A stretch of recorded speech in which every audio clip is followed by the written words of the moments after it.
Buenas noches. Desarrollamos hoy el contrato de préstamo. Ahí lo tenemos ya ubicado en pantalla.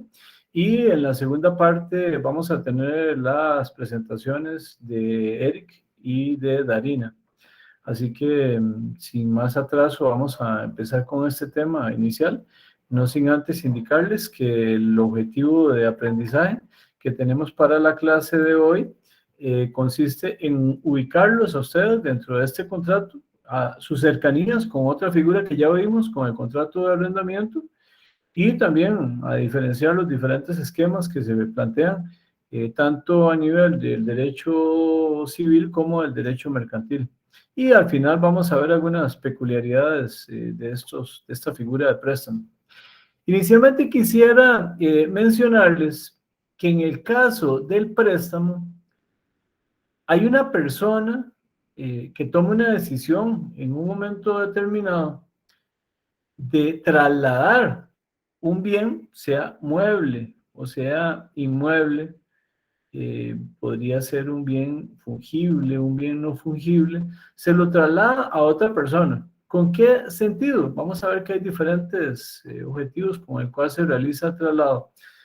Pero parecido, y vean que estoy diciendo parecido porque igual vamos a diferenciarlo, parecido a lo que ocurre con el contrato de arrendamiento, hay un momento en que lo que se dio, lo que se prestó, tiene que devolverse al, llamémoslo, prestamista, llamémoslo así. Vamos a ir ubicándonos en ese contexto para entender a qué nos estamos refiriendo con eso. Y vean que, en primer lugar, encontramos una definición de don Alberto Brenes Córdoba que señala lo siguiente. Yo le pediría a Daniela que nos ayude con esta definición de don Alberto. Él dice así sobre definición y yo les voy a hacer un comentario después. Es el contrato por medio del cual una persona entrega a otra una cosa para que sirva de ella gratuitamente por una vez o por cierto tiempo, con la obligación de devolverla verificado el servicio o transcurrido el plazo convenido. Gracias, Daniela. Vea, hay una persona que entrega algo. Tal vez aquí tendríamos que hacer una observación que yo indicaría que tal vez generando alguna lectura de normativa del Código Civil incluso, no solamente gratuito. Don Alberto creo que se quedó con el concepto gratuito del contrato de préstamo, pero vamos a ver que uno podría entender que en el caso de las regulaciones de Código Civil hay forma de entender que también se podría tratar de un contrato de tipo oneroso. Y también vamos a ver que en el caso del Código de Comercio, la figura es eminentemente de tipo onerosa. Implica el traspaso de la propiedad o de la posesión inmediata por parte del prestamista a un prestatario durante un determinado periodo de tiempo. Ese sería como el concepto más general. Vamos a diferenciar en algunos casos, principalmente cuando encontremos la diferencia entre el comodato y el mutuo, que son los esquemas o la tipología del contrato de préstamo.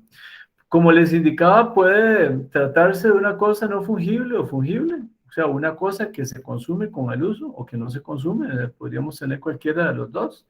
Y como les indiqué, puede ser gratuito u oneroso. Eso lo vamos a ir desarrollando poco a poco a continuación. Y lo que les mencionaba, vean que podemos encontrar semejanzas con el contrato de arrendamiento. ¿Y por qué semejanzas? Porque hay una persona que tiene o la propiedad o la facultad de disponer de un bien y se lo traslada a otra para que la usen, en el caso del arrendamiento. Bueno, en el caso del préstamo podría ser que no se traslade para efectos de uso, ahí encontramos una diferencia, pero hay un traslado de un bien. Y vea que en el caso del préstamo decimos que se plantea la restitución como del objeto por otros bienes de la misma especie o características. Que esto fundamentalmente, ¿qué hace? El caso típico del préstamo. Una persona que viene y entrega una cantidad de dinero a otra, y no le va a entregar los mismos billetes. Bueno, ahora ni siquiera hacen billetes.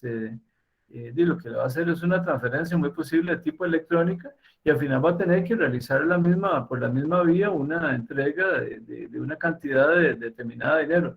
Ahí sería un bien de naturaleza fungible y no se entrega exactamente lo mismo. En el caso del arrendamiento, recordemos que sí, tenemos que entregar lo mismo. Y también en el caso del préstamo, lo que se presta en la vía del prestamista a la persona que recibe el dinero, dice, inserta directamente en el patrimonio. Y una persona que recibe una cantidad de dinero determinada, evidentemente que lo van a tener en su cuenta, a su disposición, por lo tanto, engrosa el patrimonio. ¿A cambio de qué? Digo, a tener que ir a estar sacando también o limitando su patrimonio cada vez que realice pagos en relación con ese préstamo. Pero vea que en el caso también del arrendante sigue siendo en principio el dueño de la cosa. Esta característica se asemeja mucho en el caso del comodato, no así en el caso del mutuo. En el caso, o decimos que, vamos a ver incluso que hay alguna discrepancia en doctrina, que el préstamo se entiende como un contrato de naturaleza real. ¿Por qué? Porque el efecto es trasladar un bien. Y vea que y quisiera hacer la aclaración, es un contrato real por esa tradición que se realiza de un bien. No estamos hablando de que sea un derecho real, que son dos cosas completamente diferentes. En el caso de contratos de crédito se entiende que es consensual y sinalagmático. Ahí no interesa que haya una tradición de un bien, simplemente se entiende que con el acuerdo de parte ya se produjo el préstamo. Que pareciera que en la visión moderna esa es la que aplica. La visión del contrato real, ahora lo vamos a ver que viene incluso de los romanos, ellos sí lo manejaban como un contrato de naturaleza real por la transmisión de bien. En el caso del Código Civil, y vea que sí regula el tema de la onerosidad en un artículo que ya vimos para el caso del arrendamiento de bienes muebles, y que yo les dije, esta es como la parte que quedó del arrendamiento en el Código Civil, es el 1161, que se complementa a su vez en el capítulo de intereses con el 1162. Esta norma dice así: Cuando el objeto del arrendamiento fuere un mueble de los que no se consumen por el uso, se aplicarán las reglas del capítulo 1 en cuanto lo permite la naturaleza de las cosas, pero si fuera un mueble fungible, se estará lo dicho en los artículos siguientes. Y esos artículos siguientes, en caso específico del arrendamiento de muebles, me interesa resaltar uno que no he necesitado ahí en la presentación, pero es el artículo 1162, que ya nosotros ya lo vimos para el arrendamiento. Pero vean qué interesante, porque dice, sea que el contrato tenga por objeto una suma de dinero o cualquier otra mercadería o cosa mueble, podrán las partes que estimen conveniente, podrán las partes fijar el interés que estimen convenientes, el cual puede consistir en dinero o en cosas de otra especie. La estipulación de intereses debe constar por escrito. Entonces vean que ya hay una previsión en el caso del Código Civil de señalar que también el préstamo en la regulación civil podría estar establecida a través de un requerimiento de naturaleza onerosa, diferente a lo que ya vimos, como lo señaló Daniela, lo hizo la lectura, que don Alberto hablaba de que siempre el préstamo en materia civil era gratuito. No, ahí hacemos esa diferencia. Y por otro lado, en el Código de Comercio, sí hay una orientación de que siempre tienen que ser de tipo oneroso. Vamos a ver o referir algunas normas. El artículo 495 del Código de Comercio dice así: El contrato de préstamo se reputará mercantil cuando sea otorgado a título oneroso, aunque sea... Ah, perdón, se me apagó la pantallita. no, pero iba bien. Sí, pero no lo estoy viendo, lo siento. No está viendo la presentación. No, porque se me interrumpió una pantalla de un aviso ahí. Ya, bueno, yo Aunque sea termino a favor de personas no comerciantes. Ok, vea que no le importa el código de comercio, gracias Daniela, no le importa el código de comercio que sean personas no comerciantes, ahí lo que califica es la actividad. Y entonces dice, en todos los casos siempre va a ser oneroso. Entonces, ¿por qué califica a favor de no comerciantes? Porque, por ejemplo, la mayoría de personas que piden préstamos sí, son civiles, no son comerciantes. Claro que también podría haber comerciantes que piden préstamos, pero el grueso de la gente que pide préstamos, sí, son personas que tienen alguna necesidad que ocupan atenderla y en ese momento no tienen recursos para hacerlo. Complementa el artículo 496 del Código de Comercio de la siguiente manera. Salvo pacto en contrario, el préstamo mercantil será siempre retribuido. La retribución consistirá, a falta de convenio, en intereses legales calculados sobre la suma de dinero o el valor de la cosa prestada. Los intereses corrientes empezarán a correr desde la fecha del contrato y los moratorios desde el vencimiento de la obligación. Gracias, Daniela. Insiste el Código de Comercio en el carácter oneroso de los contratos de préstamo. Y empezamos a generar la diferenciación entre las figuras que tienen que ver con el préstamo, que son el mutuo y el comodato. Y vamos a ver algunas características de ambos.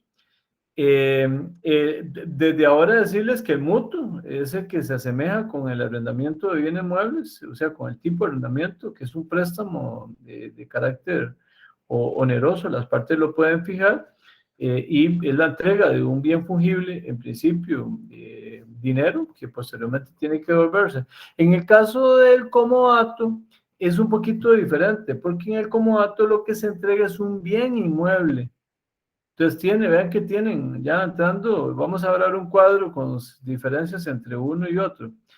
Y vean que aquí volvemos otra vez sobre la naturaleza. Hay algunos que dicen que es real, hay otros que dicen que no, que igual es consensual y que la entrega, la tradición del bien es simplemente una forma, un efecto directamente del contrato. Entonces aquí no hay una posición única, hay posiciones discrepantes sobre si es real o es de naturaleza consensual. Si ustedes me preguntan a mí qué naturaleza tiene, para mí es consensual.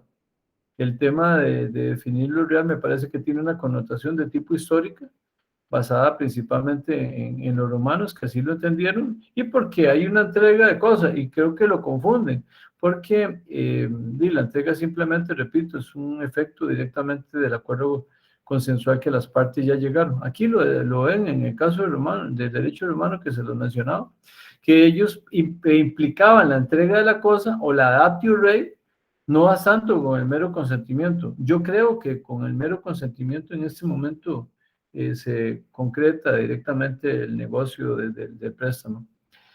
Esto es importante. El contrato, en principio, el préstamo se entiende como de naturaleza unilateral porque se dice que solamente la persona que recibe tiene obligaciones. No obstante, aclaramos desde ahora que hay algunos supuestos en donde el prestamista, la persona que entregó el bien, adquiere algunas obligaciones. En ese caso se entendería, que lo hemos visto para otras figuras contractuales, como un contrato bilateral imperfecto. Eso nos vendría a acomodar. ¿Y por qué bilateral imperfecto? Porque normalmente el prestatario no asume ningún tipo de obligación, pero podría ser que sí lo asuma. Por ejemplo, en el caso de un bien inmueble, que asuma algún tipo de actividad de mantenimiento durante el tiempo que el comodatario dispone del bien. Esas serían, digamos, posibilidades, pero repito, ahí no se vuelve a aparecer la figura del contrato bilateral imperfecto, que sería una excepción a la regla porque en principio sería de naturaleza unilateral. El comodato sí, en principio es gratuito, en principio, a diferencia del mutuo, en donde se incorpora el pago de intereses. No obstante, vamos a ver algunos casos de mutuo que podrían, principalmente en materia de comercio, tener algún nivel de onerosidad. Eso lo vamos a ver ahorita. Bueno, esto era, les decía, que es una manifestación que se hace, que de conformidad con el 1062, ahí tenemos que hacer la corrección, ¿verdad? Que mutuo perfectamente podría ser remunerativo, y que en el caso del derecho comercial siempre será de tipo remunerativo. Yo les pido que hagan la aclaración en esta filmina, porque más bien en 1162 es el que incorpora, y por eso se pone ahí, bueno, en realidad no hay que incorporar, es que se dice en principio, porque la aclaración, ya me acordé que yo le hice esta aclaración porque había un errorcillo ahí, más bien ya está aclarado. Se pone que en principio, porque la norma que yo les leí establece la posibilidad de que las partes fijen interés. Entonces, por lo tanto, en principio, en materia civil, son gratuitos el comodato y el mutuo, pero por vía excepcional podría establecerse tipos de interés y en el derecho mercantil siempre será remunerativo. ¿En qué consiste el comodato? ¿Cómo lo podríamos definir? Es un contrato consistente en la entrega por una de las partes contratantes, el comodante, de una cosa no fungible para que la otra parte, durante la que se llama comodatario, haga uso de ella durante cierto tiempo, al cabo del cual ha de restituirla. Si ustedes me preguntan cuál diferencia hay con el arrendatario y el comodato, o por ejemplo, el caso del derecho real de habitación, los efectos en la práctica son muy parecidos. Uno tendría que ir a indagar qué fue lo que originó el uso de un bien de naturaleza no fungible y que eventualmente sería lo que vendría a diferenciarlo, porque en la práctica no tiene mayor diferencia, los efectos son muy parecidos. Repito, tendría que revisarse las condiciones en que la persona entró en disposición de esa cosa como para poder establecer en cuál de las dos figuras. Evidentemente que sí tienen efectos diferentes. Por ejemplo, ya vimos que en el caso del arrendamiento, y el plazo es de 3 años. En el caso del comodato, no. Vamos a verlo ahora cuando veamos las cláusulas de extinción del comodato, como en algunos supuestos, el comodante necesita el bien y simplemente se lo pide en un plazo razonable y se lo tiene que devolver. Son aspectos que generan alguna diferenciación. Don Manuel Baladejo define el comodato. Daniela, ¿cómo lo define? ¿Qué dice don Manuel Baladejo que es el comodato? Señala que en el comodato, si el acuerdo se otorga por un escrito, basta con este, siendo un contrato solemne. La forma escrita es esencial. En otro caso, es precisa la entrega de la cosa, configurándose el comodato como contrato real, de forma que si no se produce la entrega de la cosa, las partes no quedan vinculadas por el simple acuerdo verbal. Vean que aquí les traje, gracias Daniela, vean que aquí les traje esta definición porque incluso nos incorpora, parte de la visión de carácter real, nos incorpora incluso la posibilidad hasta entenderlo como un contrato solemne. Entonces, para que vean hasta dónde llega la discrepancia de la doctrina en relación con esta figura. Bueno, ya eso les mencioné, que es gratuito y que se parece mucho o se asemeja en algunas partes a lo que es eh, el arrendamiento. Y tal vez aquí nada más agregar que se puede convertir perfectamente como dato en un arrendamiento de cosas. Y si consiste en cosas específicas, un hecho en un contrato innominado. Habría que ver, ¿verdad? Porque si es arrendamiento, no, pero podría ser que estemos frente a una figura diferente del comodato como también del arrendamiento. Las diferencias, esto creo que ya se las mencioné, del comodato en la parte civil es gratuito, fundamentalmente. Repito, a diferencia del mutuo, aquí estamos hablando de comodato, el mutuo es el que sí tiene la connotación de onerosidad en el Código Civil. Y en el caso de los comodatos, todos son, podría plantearse también con algún nivel de gratuidad. Se señala que en la medida que el comodatario no pague una retribución directa por el goce temporal de la cosa. Y vean los ejemplos que están planteados ahí. Cuando ustedes van a un supermercado, a una pulpería, o un abastecedor, se encuentran los congeladores. Y los congeladores, si ustedes se fijan, y ojalá tengan esa malicia, tienen la marca del producto. Y conste, no estoy haciéndole propaganda a nadie. Pero pensemos productos Dos Pinos. Ahí el congelador o el refrigerador que le entregan a una pulpería, un abastecedor, a un supermercado, solo pueden acomodar productos de esa marca, Dos Pinos. Igual si es de la Coca-Cola o la Pepsi-Cola o de cualquiera de las colas, le entregan el bien, en ese caso un congelador, por ejemplo, si fueran helados o productos que tienen que estar congelados, y se los entregan para que almacenen sus productos. Eso sería una especie de comodato en materia mercantil que también tendría una gratuidad. Los dueños de los abastecedores no pagan porque les presten esos equipos.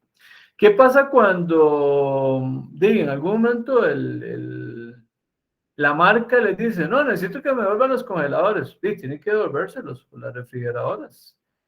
Si ustedes van a un supermercado y los insto a que hagan un desfile, y ojalá que ustedes, fíjense, tengan malicia a partir de ahora. Vayan a cualquier supermercado y cuando lleguen a la parte de productos refrigerados o congelados, fíjense la variopinta cantidad de marcas que aparecen en congeladores y refrigeradoras. Muchos de esos aparatos no son propiedad del supermercado, se los han prestado al local para que realice el trabajo. O el caso también de tanques de oxígeno. Ahora también por problemas de salud que se ha presentado mucho esto, ¿verdad? Eso tiene hasta marca y todo, pero uno, por ejemplo, va, ¿qué ocurre también con el gas? Uno va y entrega un aparato de esos y lo llenan de gas o de oxígeno. Y lo que le entrega a uno es otro cilindro, que es donde viene almacenado, repito, el oxígeno o el gas, y en ese caso, la marca lo que hace, lo que le interesa es trasladar el gas, ¿no? El recipiente simplemente es un medio para trasladarlo. Bueno, esos serían ejemplos también de los que denominados como datos interesados en materia mercantil, que repito, en muchos casos se manifiestan también como gratuitos, parecido a lo que ocurre en derecho civil, pero ese sí tiene índole de materia mercantil. Son cosas no consumibles, ya lo indiqué, pueden ser muebles o inmuebles. No puede implicar una consumición de la cosa, tiene que entregarse la misma cosa. Incluso ahora vamos a ver lo que pasa cuando hay algún defecto en el bien. Y esta regla sobre los frutos es interesante, porque en principio los frutos corresponden al comodante, salvo que las partes en ejercicio de la libertad contractual y la aplicación de la autonomía de la voluntad establezcan que le corresponden al comodatario. Ahí las partes se pondrán de acuerdo. Repito, en principio le corresponden al comodante. También, al igual que ocurre con el caso del arrendamiento, no es imprescindible que el que entrega el bien sea el dueño. Podría ser alguien que simplemente tenga la posibilidad de la disposición sobre el bien. Puede ser alguien que tenga, por ejemplo, un derecho de posesión o que tenga un poder y él pues, tenga la facultad de trasladarlo, de entregarlo a otra persona. Y en la medida en que el gobernante le haya conferido la posibilidad de que lo establezca. Entonces, repito, no es necesario, en el caso del comodante, que sea propietario. Vamos a ver que en el caso del mutuo es diferente, porque ahí sí tiene que ser el propietario. Tienen que usarlo de la forma como está establecida originalmente, no le puede cambiar el destino. Aquí se parece un tanto a lo que se aplicaba para el caso del arrendamiento, y tiene que cuidarlo como un buen administrador. Si se produce o deterioros, el comodatario es responsable, y no es en caso de desgaste o pérdida normal, ¿verdad? Y en ese caso no genera responsabilidad para el comodatario. Y para complementar este cuadro, no responde el comodatario por caso fortuito o fuerza mayor, salvo que haya asumido algún nivel de riesgo a través de un contrato. Entonces, que aparezca una cláusula y diga, no, es raro, ¿verdad? Pero que diga, independientemente de que la afectación haya sido por caso fortuito o fuerza mayor, el comodatario deberá responder al comodante. Eso sería una situación por vía contractual que asumió el riesgo y tendrá que realizar el pago correspondiente. Eso es lo que les hablaba en caso de la teoría del riesgo, ya me adelanté. Y en el caso del comodatario, si hay un mal uso, podría generarle responsabilidad por daños y perjuicios. Y aplica la solidaridad en caso de que exista más de un comodatario. Esas son como reglas de responsabilidad en el comodato. Efecto de la extinción, la devolución de la cosa, igual que ocurre con el contrato de arrendamiento. Se acabó, se extingue, tiene que proceder el comodatario a devolverla. Y vamos a ver ahora las causales de extinción que están reguladas en la normativa. Primero, la fundamental, vencimiento de plazo. ¿Cuál otra? Haberse hecho uso para el cual se prestó la cosa, sería otra causal. Y también en el caso costarricense, la muerte del comodatario. Y vean que ahí les menciono que hay países como Francia, España, Italia, Uruguay, Guatemala, México, Venezuela, Panamá y Honduras, son bastantes, ¿verdad? Que sí permiten transferir por causa de muerte. En el caso de Costa Rica, Alemania, Suiza y Japón, no se permite. muere el comodatario y se acabó el contrato de comodato. También necesitar con premura el comodante, ya se los había mencionado, el objeto prestado debe una causa imprevista, tiene que demostrarlo, pero sí se puede perfectamente, puede alegarlo. Ahí también habría que considerar en forma razonable la situación del comodatario. No es que te algo así como que inmediato, ¿verdad? Tendría que valorarse y en caso de conflicto tendría que ser un tercero, fundamentalmente un juez, el que venga a establecer cuáles serían las condiciones en que se devuelve por esa razón el bien que se prestó. En caso del daño de la cosa, el comodatario debe notificar por un tema de buena fe al comodante para que proceda con la reparación. Y también existe el caso del préstamo precario, en donde simplemente la persona se metió, lo toleró y se dio una situación de precario en el uso, que también se dio en la misma situación en Roma. Y bueno, eso es el origen, ¿verdad? Eso se entiende también como un comodato de naturaleza precaria que puede finalizar en el momento en que la persona simplemente diga yo necesito el bien. La otra figura de préstamo es el mutuo. Vean que a diferencia del comodato, aquí estamos hablando de una cosa fungible o conjunto de ellas. Y aquí vean que lo que tiene que devolver dentro del plazo convenido sería otro tanto de la misma especie o calidad. ¿Precisamente por qué? Por ser bienes fungibles. Eso es lo que permite esto. Entonces, si entregó, por decir alguna cosecha de arroz de determinada característica y lo mantiene y le dice, pero usted tiene que devolvérmelo cuando yo se lo pida, o de acuerdo a las reglas contractuales, tiene que volverle de la misma calidad y la misma especie. No le puedo volver otro, porque estaría incumpliendo con el contrato. Y el caso típico, el caso del dinero que ya les mencioné, le entregó un dinero, vaya devolviéndolo como lo pacten, pero tiene que devolver la misma cantidad y además le tiene que agregar los intereses correspondientes. Eso es importante. En el caso del mutuo, es importante tomar en cuenta que esa naturaleza fungible hace que requiera una situación de consumo o de gastarla. El que le prestó el arroz por a través de un mutuo, el que lo recibió lo toma para consumirlo, para transformarlo, para manipularlo. Y en el caso del dinero, que fue el otro ejemplo que utilicé, es igual. Si le entregó 10 millones de colones, deberá devolver 10 millones de colones más los intereses. Pero lo que le entregaron lo va a consumir, porque es muy posible que lo necesite y que fue lo que dio origen a que se realizara la situación de préstamo. Y ven que aquí hay algunas diferenciaciones entre las dos figuras. En el caso del comodato, se presta la cosa para que se use, pero la propiedad la mantiene el comodante. En el caso de mutuo, se presta la cosa para que se consuma, por lo que el mutuante pierde el dominio. Eso ya nos implica que también lo referimos luego, que tiene que ser propietario en el caso de mutuo, porque como pierde el dominio, solo lo puede transferir el sujeto, la parte que ejerce el dominio sobre la cosa, a diferencia de lo que ocurre con el comodato.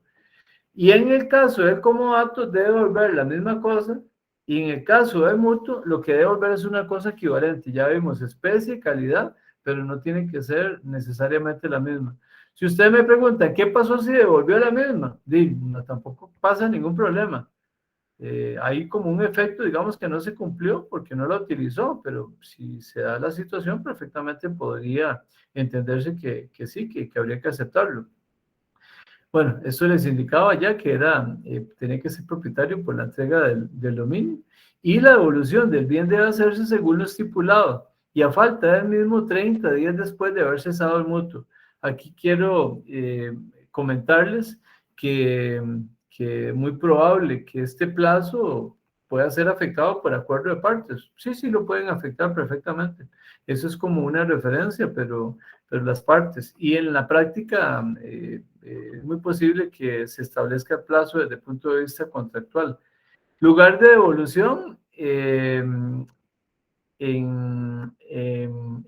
salvo pacto contrario, se debe entregar en lugar donde se entregó el bien.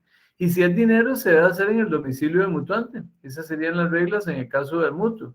Y sobre la entrega del bien, se puede reintegrar dinero si así se combina en relación con un bien. Por ejemplo, que le digan, de 1 tonelada de arroz, que fue el ejemplo que pusimos, usted me puede devolver 1 tonelada de arroz de las mismas características o me deberá entregar en dinero tal cantidad. Y ahí lo calculan a valor presente del bien, no al momento que se prestó, sino a nivel del valor presente. Ahí habría que ver los comportamientos de suba y baja del precio para determinar si perdió el que entregó el dinero o el que recibió. Y no se acepta la devolución de un bien dañado porque se considera que es una actuación de mala fe de parte del mutuario. Conceptos relacionados con los préstamos. Hay préstamos que se llaman puentes. ¿Qué son estos?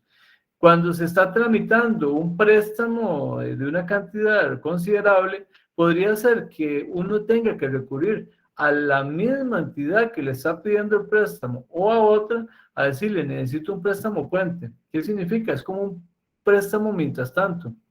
Se gestiona, es como intermedio, ¿verdad? Mientras se gestiona otro préstamo definitivo. Irrelevante en el caso de los préstamos puente, que en la mayoría de los supuestos las condiciones de préstamo son muchísimo más onerosas que las que establece el préstamo definitivo. Digo, esta temporalidad establece que presenta condiciones particularmente más caras. Y el préstamo que ustedes en la mayoría de los casos conocen, que yo les mencioné, el que uno va a una entidad financiera y va, y es que tengo una necesidad, ya como persona física o persona jurídica, ese es el que se llama préstamos con intermediación financiera. Y aquí interviene directamente el Estado. En el caso costarricense es la SUGEF, que interviene cualquier intermediario financiero, tiene que estar sometido a esas reglas de supervisión y fiscalización. ¿Y por qué? Porque hay una afectación que puede incidir directamente en aspectos macroeconómicos en lo que corresponde al ahorro público. Vean que, por ejemplo, si ustedes se fijan en la ley que recientemente fijó tasas de interés para el uso de las tarjetas de crédito, no es otra cosa más que una intervención por parte del Estado vía una ley para establecer tipos de interés y evitar la usura, evitar que se establezcan plazos de interés que originó en muchos casos imposibilidad de que personas pudieran cancelar préstamos que le hacían. Entonces, esta orientación de carácter económica es la que implica y obliga a la intervención de parte del Estado en esta esquema de préstamos a nivel de intermediación financiera. Sobre cooperativas de ahorro y préstamo, decirles nada más, y ahí está la referencia normativa, que solamente se puede prestar a las personas que son asociadas.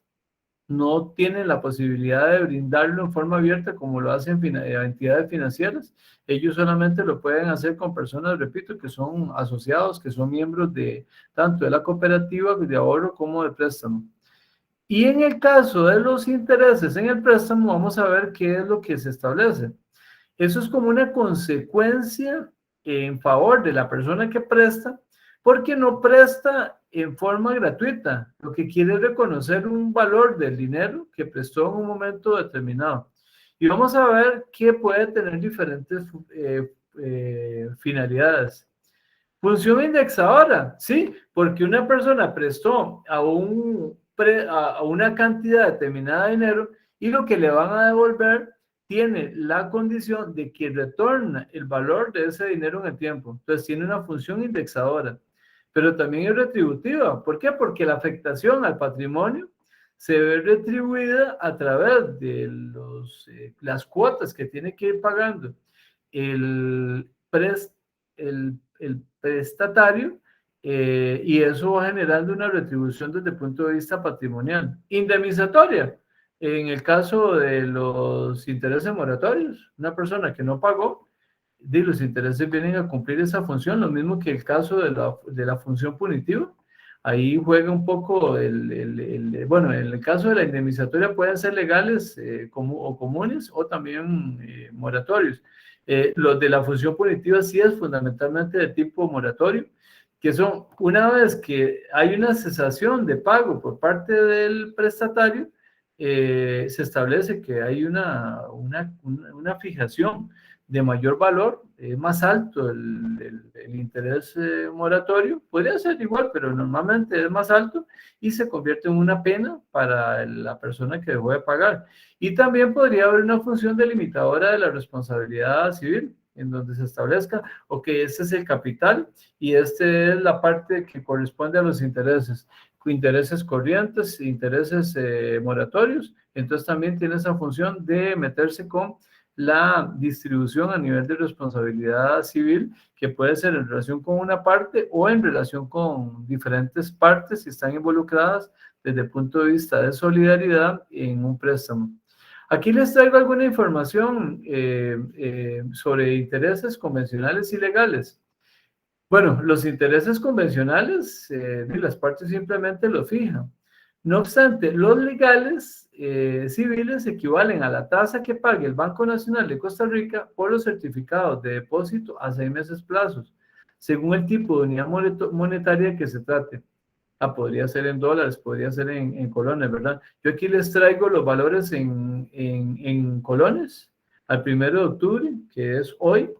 Está en 2.77 a 6 meses plazo en títulos materializados, que fundamentalmente aplica para títulos valores. 2.82 en títulos certificados de depósito a plazo desmaterializado en oficina. ¿Eso qué significa? Que es dematerializado y que son títulos de carácter virtual. Y de 2.87 si se emiten en línea. Vea que hay una estimulación para generar, digamos, utilización de certificados de depósito a plazo en línea. Por eso es que le confiere una tasa de interés mayor. Pero esa es la referencia que tiene el Código Civil para la fijación de intereses. Si ustedes quieren aplicar un interés legal en un préstamo, tienen que recurrir a esta indicación que establece el artículo 1163 del Código Civil. Y también tenemos los intereses legales mercantiles, que ahí más bien remite a la tasa básica pasiva del Banco Central de Costa Rica para obligaciones en colones y la tasa prime rate para operaciones en dólares estadounidenses. Eso lo refiere el artículo 497 del Código Civil. Y ahí está la tasa. La tasa básica pasiva está en 2.90 al 1 de octubre, que es hoy. Y el caso de la prime rate, que es una tasa que se utiliza desde el punto de vista bursátil en transacciones en moneda extranjera en Estados Unidos, pero que se aplica igual en otros países, por referencia, está en 3.25 al día de hoy. La fuente de eso es el Banco Central de Costa Rica. Tenemos la diferencia que ya les mencioné de corrientes y moratorios. Los intereses corrientes que tienen esa naturaleza de carácter remuneratorio son proyectados. ¿En cuál escenario? En el escenario de cumplimiento puntual de la obligación. Entonces hay una tasa determinada y le dice, si usted paga las cuotas puntualmente, solo paga intereses corrientes. Y los intereses moratorios que tienen ese carácter punitivo son los proyectados bajo ¿cuál escenario? El escenario del incumplimiento por parte del deudor. Esa sería la diferencia entre intereses corrientes o remuneratorios y los intereses moratorios. También podemos tener intereses simples y compuestos. Los simples, también llamados lineales, se calculan sobre un monto fijo de capital. Esos son igual para toda la operación crediticia. Y los compuestos que ahí tienen una diferencia, porque tienen un sistema de devengados que engrosan el capital. Eso lo que va haciendo es que va incrementándose dependiendo de la operación que por ejemplo, aplica para el caso de los sistemas de pensión complementaria. Ahí aplican diferentes tipos de interés porque los intereses se le agregan al capital. Entonces pensemos en una operación, 1.000.000 de colones y completó 100.000 colones de intereses en un año, se le agregan esos 100.000 al capital. Y entonces, para el año siguiente, los intereses no van a ser sobre 1.000.000, sino sobre 1.100.000. 100.000 colones. Eso sería el caso de los intereses compuestos. Y recordar que aquí tenemos también, recordamos del primer curso, el caso de la prohibición del anatocismo, con la excepción que establece también el artículo 505 del Código Civil. Y para recordarles nada más qué significaba el anatocismo, que yo sé que muchos de ustedes lo están recordando, prohíbe el acuerdo prospectivo de capital de intereses futuros. O sea, Yo no puedo establecerle intereses sobre intereses. Esa es la definición de la prohibición del anatocismo. Y Daniela nos va a recordar el texto que tenía, o que tiene más bien, el artículo 505 del Código de Comercio. Y vean que recuerden, está la prohibición y después la excepción. Esa norma dice así. Es prohibido capitalizar intereses. Sin embargo, si hecha la liquidación de una deuda se estuvieran debiendo intereses, se podrán sumar estos al capital para formar un solo total. Al otorgar nuevo documento o prorrogar el anterior, pueden estipularse intereses sobre la totalidad de la obligación. ¿Ok? Esa es la regulación del anatocismo. En el caso del Código Civil, repito, no se pueden establecer intereses sobre intereses, salvo en casos de que se produzca una situación de liquidación de la deuda, en cuyo caso ahí sí se podría sumar, pero no, eso no sería aplicación del anatocismo. Tenemos también el caso del interés fijo o el variable. Una operación durante todo el plazo tiene el mismo tasa de interés. Ese sería el fijo. Y el variable es cuando se dice, no, se establece para el primer año tal porcentaje, un 3.25. Para el segundo año, 3.50. Para el tercer año, 3.60. Y ahí lo va estableciendo. Esa sería la diferenciación entre lo que es la tasa de interés fijo y variable. Así se entendería. Y también tenemos un caso de cláusula sobre pago anticipado que implica que una persona proyecta sus ingresos, su retribución desde el punto de vista monetario, y si una persona quiere pagar por anticipado, tiene que pagar algo adicional para beneficio de la persona que prestó. Y ese sería el caso de las cláusulas sobre pago anticipado. ¿Qué es lo que prevé? Prevé en el caso del que préstamo una recuperación completa del dinero que entregó.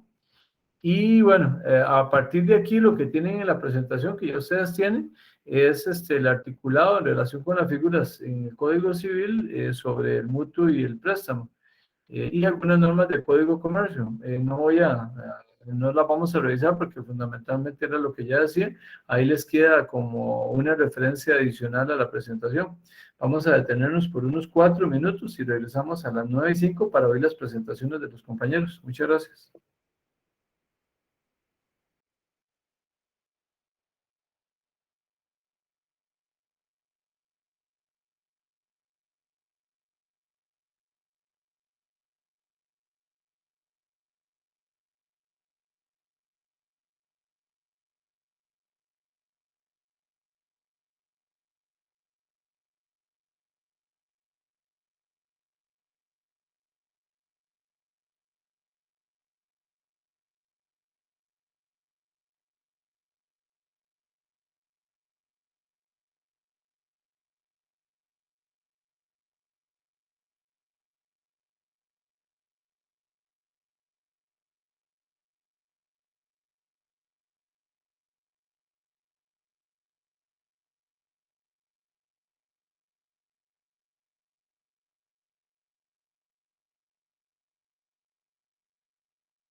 Estamos de regreso.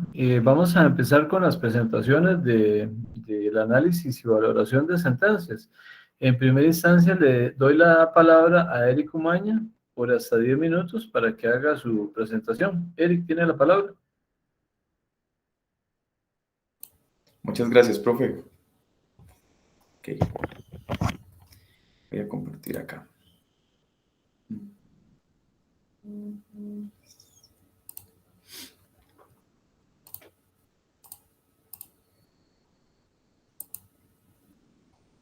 Ok. Listo. Profe, Márquele ahí donde dice ocultar para que tenga la pantalla más grande abajo, eso. Y acá. Y le damos presentación, ¿sí? Ok, gracias, profe. Excelente. Ahí la tenemos. Perfectamente se ve muy bien, Eric. Tiene la palabra. Ok, bueno, buenas noches, compañeras, compañeros, profesor. Como ya saben, mi nombre es Eric Umaña y hoy les voy a exponer sobre la resolución 295-F del 2007 de la Sala Primera, que es justamente el caso de Eric Streber Umaña versus Corporación de Supermercados Unidos S.A. y Servicios Administrativos Vargas Mejías S.A. Ok, ¿cuáles son los hechos relevantes en este caso? Bueno, en 2001, Eric Streber, junto a su esposa, estacionó su vehículo en el parqueo del supermercado, que como pueden ver acá fue Hipermás. Cuando llegaron, les entregaron un comprobante, un tiquete, y ambos ingresaron normalmente al establecimiento a realizar sus compras. Y no había pasado nada hasta el momento. Pero al salir, ellos no encontraron el automóvil, no encontraron su carro. En ese momento, Eric Streber pidió explicaciones a los funcionarios que al final resultaron infructuosas porque no sabían tampoco qué había pasado y él interpuso una denuncia ante el OIJ por robo. Que, bueno, adelantando un poco la situación, no siguieron, no le prestaron mayor importancia.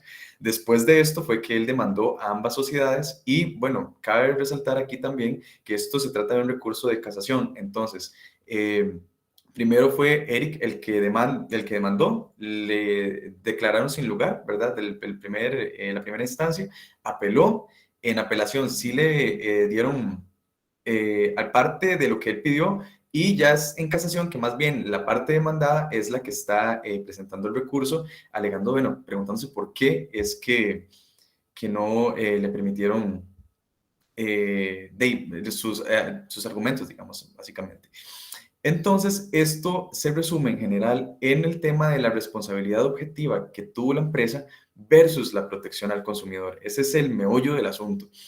Entre esto, los artículos más importantes son los artículos, 702 del Código Civil, que habla sobre el incumplimiento e indemnización, que como ustedes sabrán, simplemente se trata de cuando un deudor incumple, bueno, ¿qué sucede? En este caso tendría que indemnizar al acreedor.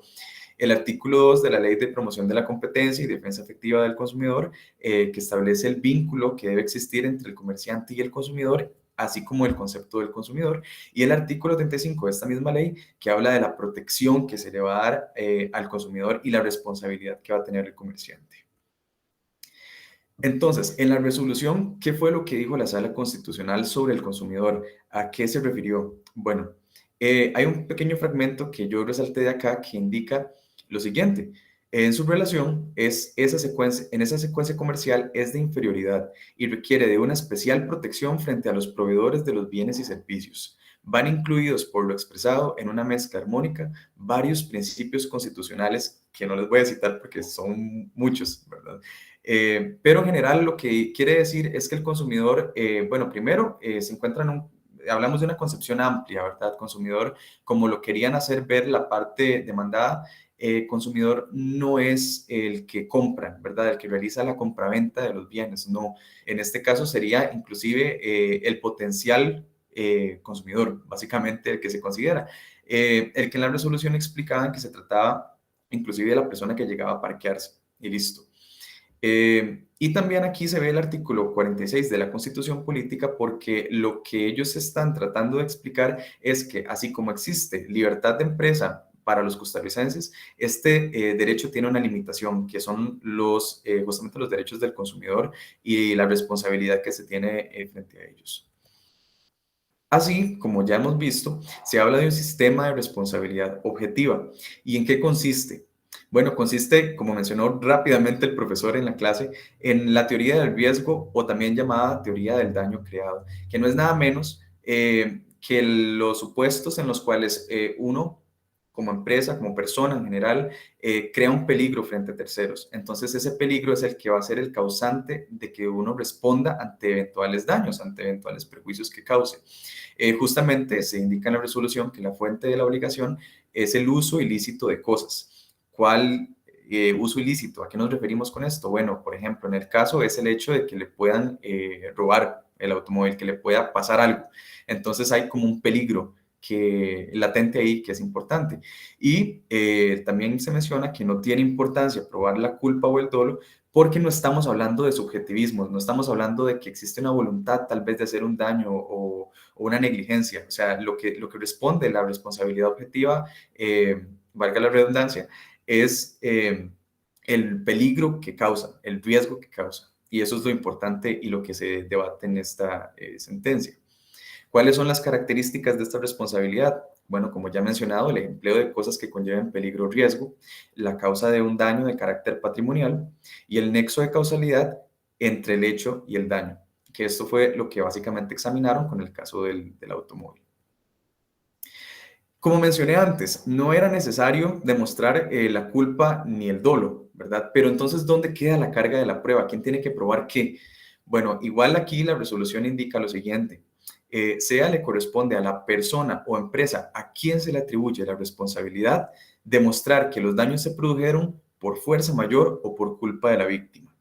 Esto es muy importante porque lo que quiere decir es que la carga de la prueba ahora recae en la parte demandada. Digamos, en este caso, le tocaría a las empresas por haber creado, a su vez, este riesgo. Entonces, la única forma en que lo desvirtúen es a través de la fuerza mayor o, como dice acá, la culpa de la víctima, que no fue lo que ellos hicieron. Ellos reclamaron otros puntos que vamos a ver a continuación y estos son justamente ellos alegaban, por ejemplo, que ellos tenían rótulos que indicaban, bueno, la empresa no se hace daño, no se hace responsable por daños o robo, nosotros le damos el parqueo gratis, entonces, ¿por qué tenemos que responder?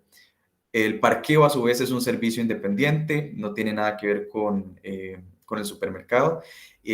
O bien le vamos a dar el comprobante, no sé si recuerdan, el comprobante que en un principio le otorgamos como una advertencia de que no nos vamos a hacer cargo de los posibles daños que se le ocasionen a su vehículo. Bueno, todas estos argumentos, estas teorías, la sala los desvirtúa e indica que no funcionan, que no son útiles porque la responsabilidad que tiene, digamos, la responsabilidad objetiva que viene de la teoría del riesgo es más fuerte que una simple excusa como estas, ¿verdad? Que un simple aviso, por decirlo así. Es una responsabilidad que tras de que protege ese peligro que se crea, tiene una relación de consumidor-comerciante entre ellos. Entonces es aún más potente y eso es lo que también trata de visualizar la resolución. Por último, esto como lo resumo aquí, bueno, yo le digo que es el jaque mate de la resolución. ¿Por qué? Porque dice la sala, bueno, esta prestación accesoria, es decir, el servicio de parqueo, configura un deber de protección del comerciante que le crea una obligación frente a quienes aparquen en ese lugar. Entonces, como se dijo desde el inicio, con solo el hecho de llegar y parquear, ya crea una obligación para el comerciante. ¿Y en qué consiste esta obligación? Bueno, como dice un poco más abajo, en guardar, custodiar y restituir el vehículo, de acuerdo a los artículos 698 y 1349, como derivación impuesta por la ley.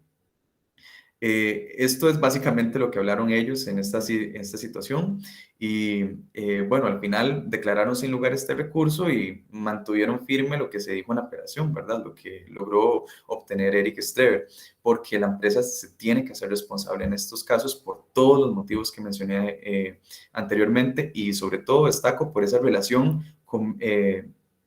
del comerciante con el consumidor que se encuentra ahí presente. Y muchísimas gracias por su atención. Y gracias a usted, Eric. Me parece que bastante clara también la explicación. Y sí, la sala posteriormente eso ha venido reiterando fallos en relación con este tema, al punto de que ahora centros comerciales, lugares que tienen abierto al público, se cuida mucho. Si ustedes revisan por ahí letreros, ahora ponen advertencias, pero ahí sí, aquí aplica responsabilidad objetiva. La ley de planificación urbana obliga al comercio a tener parqueos y eso le genera una obligación desde el punto de vista de esa custodia de los vehículos que dejan. Gracias, Eric. Por hasta 10 minutos tiene la palabra Darina Azofeifa. Darina.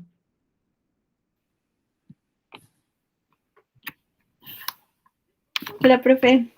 Hola, Darina. Un momento para compartir.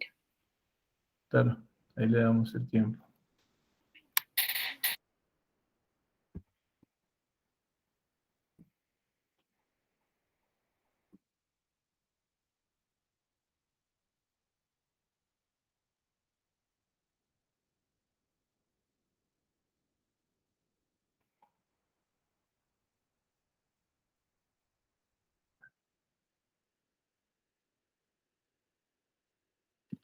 Ahí lo tenemos ya. Nada más ponerlo a modo de presentación. ¿Dónde será? Ahí donde dice presentar, arriba a la derecha, a la par donde dice compartir. Está, Ok. está en amarillo. Eso, y ahora sí, ahí lo tenemos completo. Tiene tiempo, 10 minutos, Darina. Bueno, buenas noches. A mí me toca exponer sobre la sentencia 365 del año 2007 de la Sala Primera. Las partes son el ingeniero Eduardo Pereira Esteban contra el Fondo de Beneficio Social de los Trabajadores de la Universidad Nacional. Para comenzar, para dar un pequeño contexto acerca del caso, la parte actora, que es Eduardo Pereira, era un ingeniero en construcción y la parte demandada, el Fondo de Beneficio Social de los Trabajadores de la Universidad Nacional, suscribieron un contrato durante casi 16 años en el que Eduardo realizaba avalúos e inspecciones para cada persona afiliada al fondo que fuese a solicitar un crédito o préstamo. En este contrato estaban establecidas dos cláusulas importantes. La primera indicaba la naturaleza de los servicios. Decía, con el objetivo de realizar trabajos, avalúos e inspecciones para el otorgamiento de créditos o sus afiliados, el Fondo de Beneficio Social contrata los servicios profesionales del ingeniero. Y la sexta se refería al medio de pago de honorarios al ingeniero, que decía que los honorarios respectivos en cada caso asignado serán cancelados al ingeniero con los recursos que cada prestatario deposite al efecto o mediante deducción del crédito otorgado. Es decir, el fondo era el que le pagaba los servicios de avalúo para el otorgamiento de créditos con los recursos que cada afiliado pagaba al solicitar dicho crédito. Entonces, en 2006, el ingeniero Eduardo establece un proceso ordinario principalmente en contra del fondo por el supuesto incumplimiento del contrato, debido a que por un lapso de 16 años que trabajó para ellos, el fondo no le pagó el arancel correspondiente por sus honorarios, que este era establecido por el Colegio Federado de Ingenieros y Arquitectos. Entonces reclama el pago de estos emolumentos, más intereses legales y los daños y perjuicios. En la sentencia de primera instancia se declara sin lugar la demanda con el argumento de que no hubo un incumplimiento, pues el contrato en realidad era entre Eduardo Pereira y los afiliados que requerían los servicios, y el fondo no era más que un facilitador. En la alzada se confirma y como se establece recurso de casación ante la Sala Primera luego. Con respecto a la normativa relevante en este caso, tenemos los artículos referentes a la naturaleza obligacional del contrato, como lo son el 1022, ahí están el 1023, inciso 1, 627, inciso C, el 692, y con respecto a la promesa de hecho de un tercero, tenemos los artículos 1025, 1026 y 1027. Con respecto a los argumentos del casacionista, estos se basan, en resumen, en tres aspectos. El primero, que el contrato era un contrato nada más bilateral entre el actor y el fondo de la UNA, que los afiliados son terceros que no eran parte en realidad y que el fondo incumple el contrato al no pagar los honorarios correspondientes. Fundamenta que se violan los siguientes artículos del Código Civil que mencionamos anteriormente, el 1022 y el 1023, inciso 1, en cuanto las partes eran solo él y el fondo, por lo que realmente existió un incumplimiento de la obligación. Además, con respecto a los criterios de equidad de 2023, indica que el fondo fue quien impuso las condiciones contractuales, por lo tanto era la parte débil y si no aceptaba las condiciones ya no se le iba a contratar más o se iba a prescindir de sus servicios.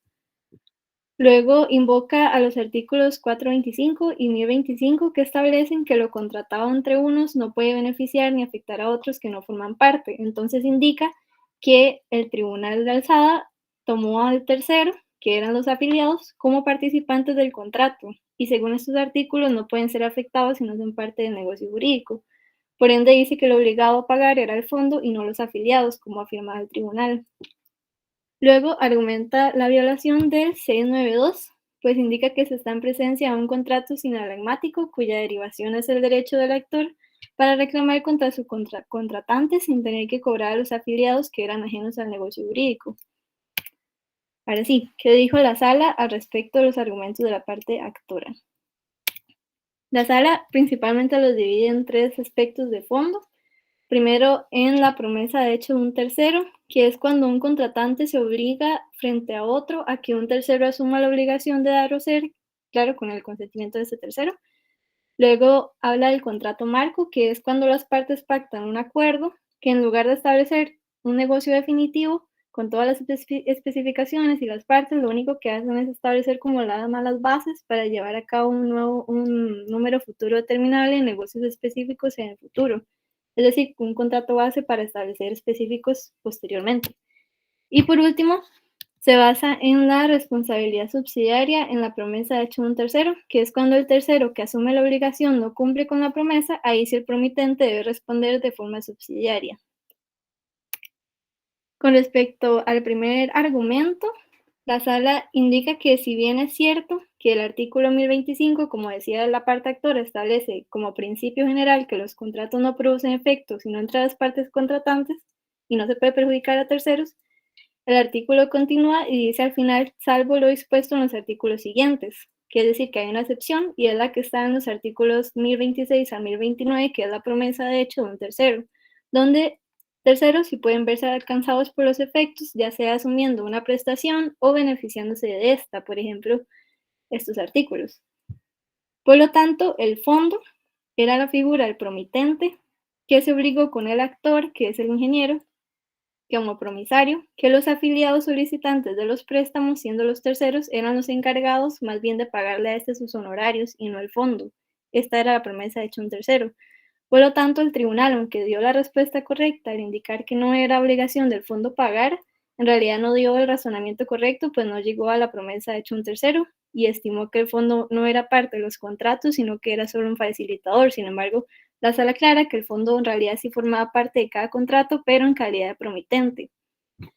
Entonces, si bien era cierto, como decían las cláusulas, que el dinero se entregaba a través del demandado del fondo, eso no implicaba que la obligación de cancelar los honorarios le correspondiera al fondo, sino que se trataba de nada más un mero recolector de dinero abonado por el afiliado solicitante del crédito. Con respecto al segundo aspecto de fondo que menciona la sala, se refiere al contrato marco, que decía que el negocio jurídico tenía como partes determinadas al fondo y la sala introduce este concepto. Entonces indica que, en primer lugar, no tuvo un carácter definitivo, sino un negocio jurídico marco con fundamento en el cual se preveía que el ingeniero Pereira estaría encargado de realizar todos estos trabajos, estas inspecciones y avalúos, conforme a sus conocimientos de ingeniería civil en aras de facilitar la labor crediticia del fondo. En otras palabras, dicho contrato disponía las bases para todos los acuerdos concretos que se iban a realizar en el futuro según se requiriera la actividad del ente demandado. Por lo tanto, con respecto a la diapositiva anterior, el fondo como promitente señala dentro del contrato marco quiénes son los terceros y los determina a partir de aquellos solicitantes de préstamo, siendo estos últimos los encargados de pagar al actor los honorarios. Y en el último aspecto de fondo que menciona la sala se refiere a la responsabilidad solidaria del promitente. Entonces, al final, ¿a quién le corresponde la responsabilidad del pago de los honorarios? La sala se fundamenta en el artículo 1027, donde se dispone que el promitente, que es el fondo, solo debe responder por la prestación cuando el tercero, que eran los afiliados, se niegue a consentir la promesa, es decir, que responde subsidiariamente. O sea que si el actor estima que no se le cancelaron bien los honorarios, antes de intentar este cobro contra el fondo, debía agotar el cobro respectivo a cada uno de los solicitantes que contrataban sus servicios, es decir, los terceros. Y solo ante la no anuencia de aquellos de pagar, entonces ya ahí sí podía dirigir su reclamo de manera eventual a el fondo de beneficios de la UNA por una responsabilidad subsidiaria. Entonces, en conclusión, se declara sin lugar, pues el contrato en realidad era una promesa hecha a un tercero, donde cada promesa estuvo contemplada en el contrato marco. El tercero a quien refería la promesa, aunque no estaba determinado desde el contrato marco, era determinable según se fuera desarrollando cada negocio jurídico particular con los afiliados del fondo que solicitaban un crédito.